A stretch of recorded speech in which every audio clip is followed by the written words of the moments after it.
Ողջույն սիրելի ունկնդիրներ, եթերում առաջնագծում հաղորդաշարն է, որի նպատակն է ներկայացնել մեր համայնքում տեղի ունեցող միջոցառումները եւ իրադարձությունները, ինչպես նաեւ այն մարդկանց, ովքեր իրենց գործունեությամբ նպաստում են համայնքի մշակութային կյանքի ձևավորմանն ու կայացմանը։ Այսօր իմ հյուրն է Բելգիայի հայերի կոմիտեի նախագահ Ռոբերտ Ունուսյանը։ Ինչպես գիտեք, մարտ եւ ապրիլ ամիսները բավականին կարեւոր եւ հագեցած են միջոցառումներով, թե հայկական թե հայերի համար ընդհանրապես եւ թե մեր համայնքի համար եւ որպիսի կարողանանք անդրադառնալ այդ բոլոր միջոցառումներին, հատկապես կոմիտեի կողմից կազմակերպող միջոցառումներին, հրավիրել եմ Ռոբերտին զրուցելու միջոցառումների մասին։ Բարև Ռոբերտ, Բարև Արմինե, ինչպե՞ս ես։ շատ լավ, շնորհակալություն հրավերի համար։ Սիրով, Ռոբերտ ջան, երևի թե սկսենք Գրեգոար Ժաքյանի հետ նախատեսվող հանդիպումից։ Սիրելի ունկնդիրներ, այս տարի մարտի 27-ին Բրյուսելի Հայ տունը ձեզ առաջարկում է հանդիպում բանավեճ հայտնի փաստաբան, փիլիսոփայական գիտությունների թեկնածու Գրեգոար Ժաքյանի հետ։ Որն է այդ հանդիպման նպատակը, Ռոբերտ, եւ ինչ թեմաներ են քննարկվելու։ Ինչպես շատերը գիտեն, երևի Գրեգոր Ժակյանը, որը նաև մեր համայնքի վեաժողովի նախագահն է եղել անցյալում, գիրք է գրել հայկական ցեղասպանության հիշատակման վերաբերյալ, կոչվում է Le génocide des Arméniens de 1915, une sortie de minorité, որի մեջ իր մտքերն արտահայտում, թե այսպես ասած 110 տարի ավել այդ իրադարձություններից հետո ինչպես հայ համայնքը պիտի վարվի այդ ցեղասպանության հիշատակման վերաբերյալ բավականին յուրահատուկ մտքեր է արտահայտում, որ այդքան էլ չեն համապատասխանում, այսպես ասած, Մեծամասնության մեծամասնության մտածածին մանավանդ Սփյուռքում, բայց դե մենք միշտ էլ բաց ենք դիսկուսիայի ու խոսակցություններ ունենալու, քանի որ ինքը համայնքում պաշտոններ զբաղացրած մարդ է, կարծում եմ կարևոր է, որ հասկանանք իր մտքերը ու նաև մենք էլ մեր կարծիքը կազմենք դրա շուրջ, կարծում եմ ամեն դեպքում կարևոր հարց է այդ ցեղասպանության հիշատակման ապագան արդեն մտածել որպես համայնք, որպես Սփյուռքում գտնվող հայկական համայնք։ Եթե ես ճիշտ հասկացա, գիրք է, չէ՞ դա, եւ դա Այո, տեղում հասանելի է լինելու վաճառքի համար, թե ինչպես կարող են այդ գրքի ը, հասանելի։ գիրքը կարելի է շատ հեշտությամբ գնել Fnac-ում կամ տենց տարբեր ինտերնետով բավականին հասանելի է տեղում կվաճառվի թե չէ չգիտեմ Գրեգորի հետ պիտի խոսանք կարծում եմ հավանաբար այո բայց բայց բոլորն էլ կարող են գնել համացանցում Ռոբերտ, եթե չեմ սխալվում, այս տարվա հունվար ամսին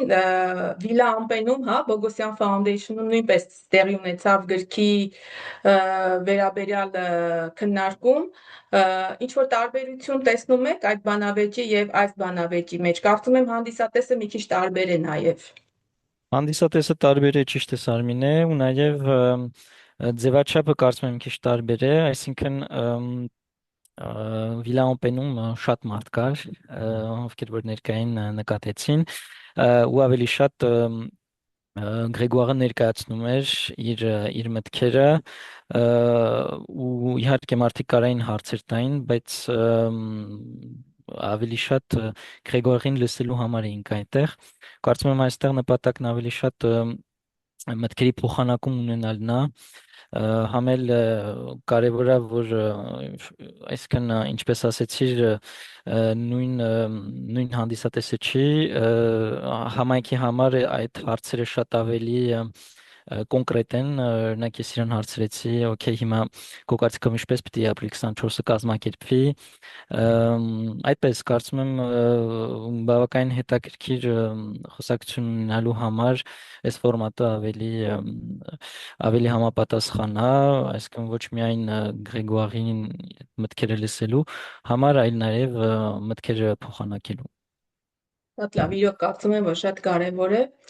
Ռոբերտ, մի քանի օր անց մեկ այլ վայրում, ոչ պակաս կարևոր վայրում, Բրյուսելի Ազատ համալսարանում կամ ինչպես ֆրանսերենում ասում են Université Libre de Bruxelles, տեղի կունենա կոնֆերանս,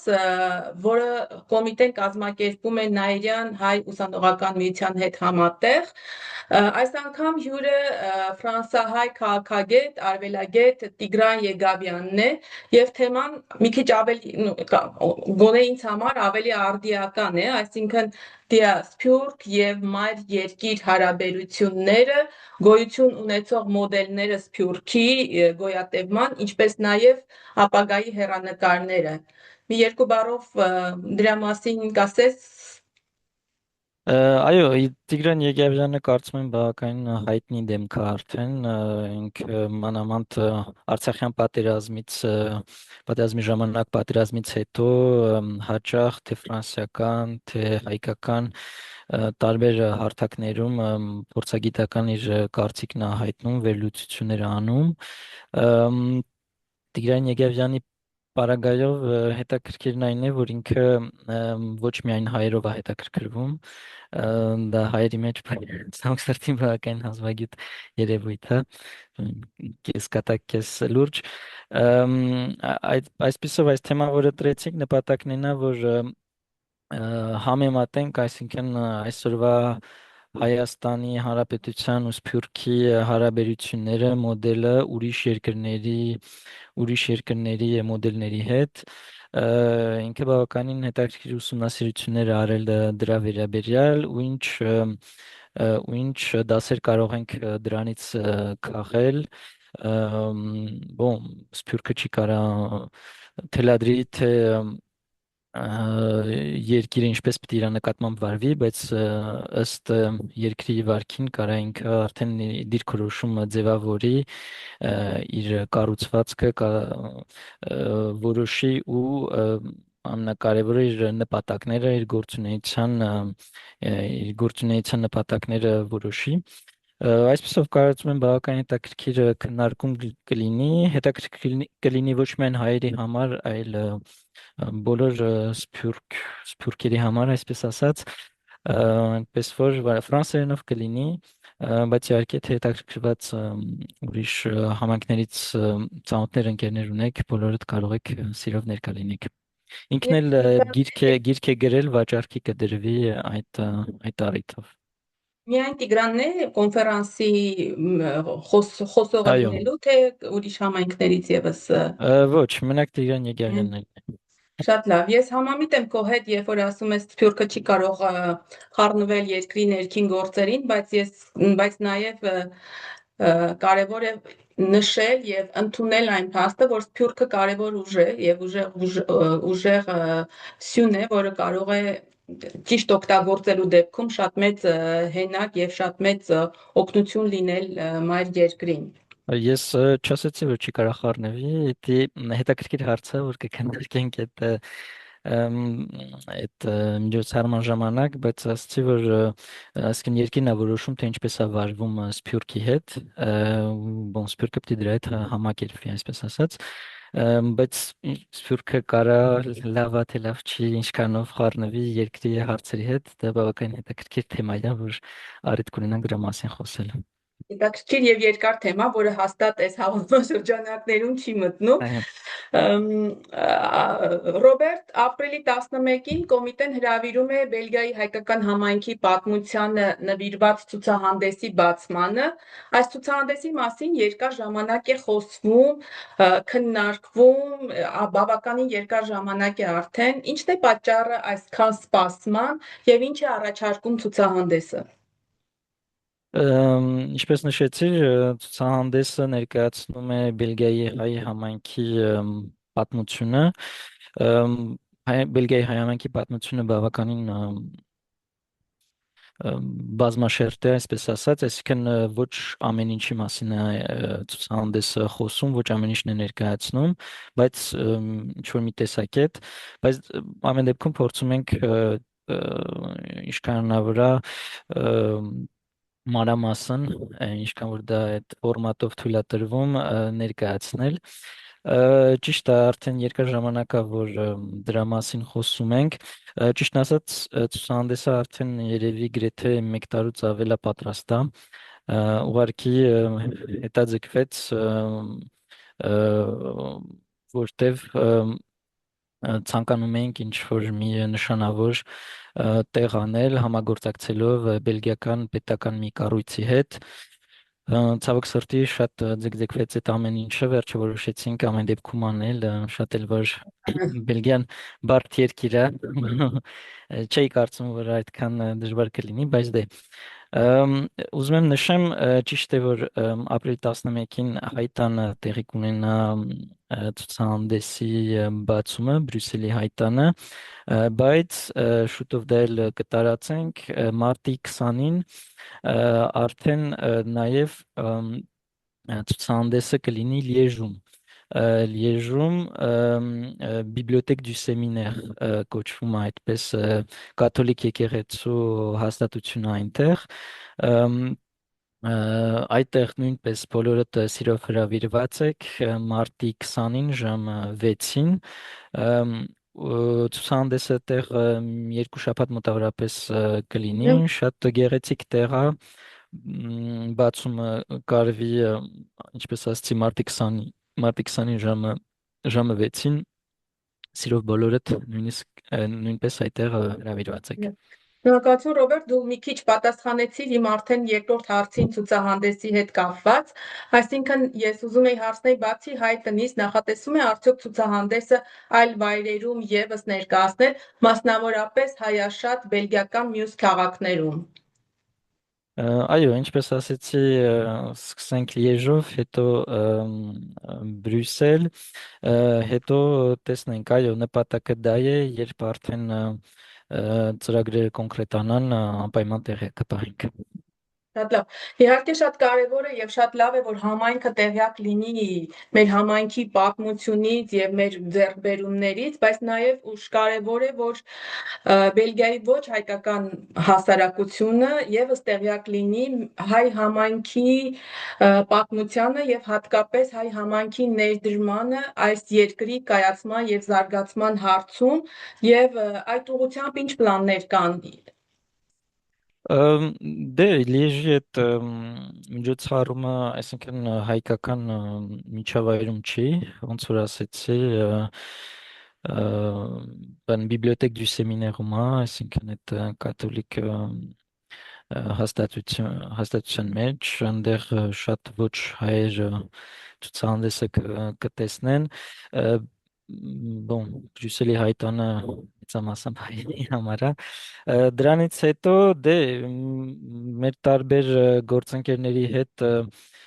շատ էլ որ շատ ուշացան այսինքն դիսկուսիաները շարունակվում են, հուսով եմ, որ մոտ ապագայում կհաջողվի թե Բրյուսելի զանազան քաղաքապետարանների ինչ որ շենքերում կամ նույնիսկ Բրյուսելից դուրս ֆլամանական գոտում դա արվի, մինչ հիմա դեռ բոլորը շատ հետաքրքրված են, բայց էլ կոնկրետ առաջարկ չի եղել կամ շատ ուշ է եղել, այսպիսով հուսով եմ, որ այո, լավ նորություններ դրա վերաբերյալ շուտով կհավելի։ Շնորհակալություն, եւս մեկ հարց եւ եզրափակենք ցուցահանդեսի թեման, արդյոք ցուցահանդեսը բաց է լինելու լայն հասարակության համար, մուտքը ազատ, վճարովի, ինչպես է լինելու։ Դե կախված է նրանից, թե որտեղ է դա տեղի ունենում, Լիեժում, այո, բաց է, անվճար բոլորին, ովքեր որ այդտեղ գնում են, բացման ժամերին կա հնարավոր է գնալ տեսնել, Հայտանը, դե ովքեր որ Հայտանը գանից գնում են, դա նույնպես անվճար է լինելու։ Դրանից հետո արդեն ինչպես ասացի, ըստ որտեղ է լինում, ինչ պայմաններով դա դեռ Քննարկվի։ պիտի քննարկվի, հենց բարձ լինի դրա մասին տեղակայենք։ Շատ լավ, Ռոբերտ, երևի թե հաղորդման վերջին, այսպես ասած, հարցով կուզեի նաև անդրադառնալ, ինչպես սկզբում ասեցի, մարտ եւ ապրիլ ամիսները բավականին կարևոր եւ միջոցառումներով լի ամիսներ են ամբողջ հայերի համար եւ մեր Բելգիայի հայկական համայնքը եւս հետ չի մնում այդ ամեն ինչից։ Բնականաբար բոլորս գիտենք, որ կազմակերպվում է ապրիլի 24-ի հիշատակություն եւ այլն։ Կարող ես մի երկու բառով ասել, ինչպիսի միջոցառումներ են նախատեսվում ապրիլի 24-ից առաջ, 24-ին եւ 24-ից հետո։ Այո, ինչ վերաբերվում է ապրիլի 24-ի հիշատակմանը, այսպես ասած, ինչպես սովորաբար նույնպես տեղի է լինելու, այսինքն ապրիլի 24-ին առավոտյան եկեղեցում, դրանից հետո հիշատակում խաչքարի դիմաց, 23-ի գիշերը մոմավառություն, կարծում եմ ուսանողները նորից դա կկազմակերպեն, չեմ ուզում իրանց անունից խոսել, բայց կարծում եմ կլինի։ Ինչ վերաբերվում ապրիլի 24-ից հետո ամսի 25-ին երեկոյան La Tricoterie անունով թատերական սրահում թատրոն է լինելու Կյաղոլին Սաֆարյանի կողմից բեմադրած անունը La Valse des Oubliés, այսինքն 23-ից 25-ն է, բայց 25-ի երեկոն այնտեղ նաև հյուր է լինելու, որ թատրոնից հետո խոսք է առնելու։ Թատրոնի թեման Արցախյան այս վերջի պատերազմն է։ Ոնց որ դա էլ է ապրիլի 24-ի հիշատակման ծրագրերի մեջ մտնում։ Իհարկե բոլորդ նորից սիրով հրավիրված եք այս ամենին մասնակցելու։